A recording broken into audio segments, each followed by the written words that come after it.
Now, in looking at the middle of the road, I'm beginning to look at how is it possible, therefore, to create a connection? Because now you're saying agric is back on the table. Yes. But the younger generation of Nigerians are totally disconnected from agriculture. I mean, they can't. I mean, what you're saying is balderdash for somebody who's just coming out of the university.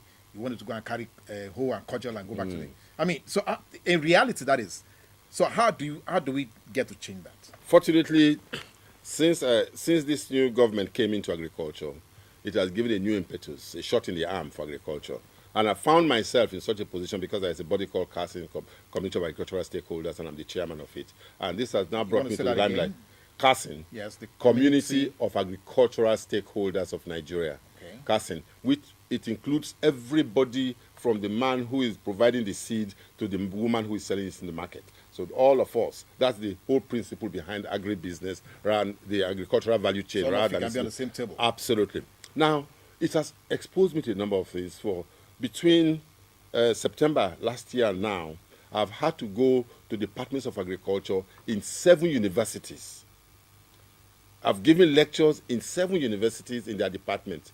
The last one I went to was Ladoke Akintola University in Ogbomoso. Yes. Now, I asked them, look, about how many people do you have in your Department of Agri? They said about 1,000 to 2,000 students. Okay. I said, all right, fine, I will be addressing them. When I got to the hall seats about 3,500. There were no seats. There were people standing around the hall. There were people standing outside the hall that he had to quickly go and improvise a speaker for the outside people over. And they came to about 5,000 or 6,000, not necessarily in the Department of Agric. So there is a new impetus, a new interest in agriculture of these young men and women. And therefore, this must be sustained. In actual fact, one of the things that CASIN is trying to do is that in September, we are coming up with a program for youth in agriculture. And it's a fantastic program. And the reaction is we've sent it out, and many of them are getting back. Because, let me explain, and I want Nigerians to understand this. Oil is drying up. Agriculture will never dry. It was there from the day God created the world. Man did not discover oil until a few years ago in the life of humans.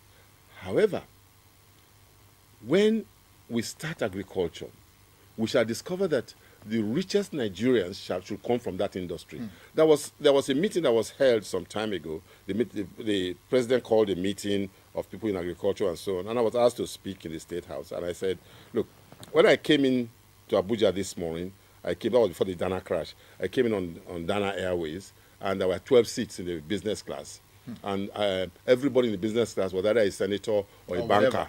And I was the only farmer, and this is how I was dressed. And everybody, I looked so unusual there. And then I said, Mr. President, my own answer to the future of agriculture is that in 5 years, that business class shall have a majority of them as farmers. America has only 200,000 farmers feeding 850 million people in the world. Nigeria has 45 million farmers unable to feed 160 million people.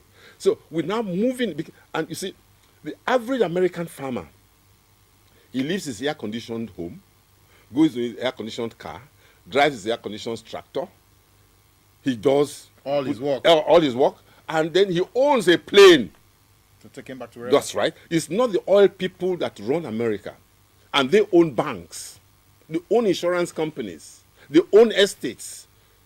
And that is my dream, that farming in Nigeria should become something different. And it's easier for you to curb corruption when people are working hard. It's when people find something cheap, like oil, that corruption is in fact enhanced.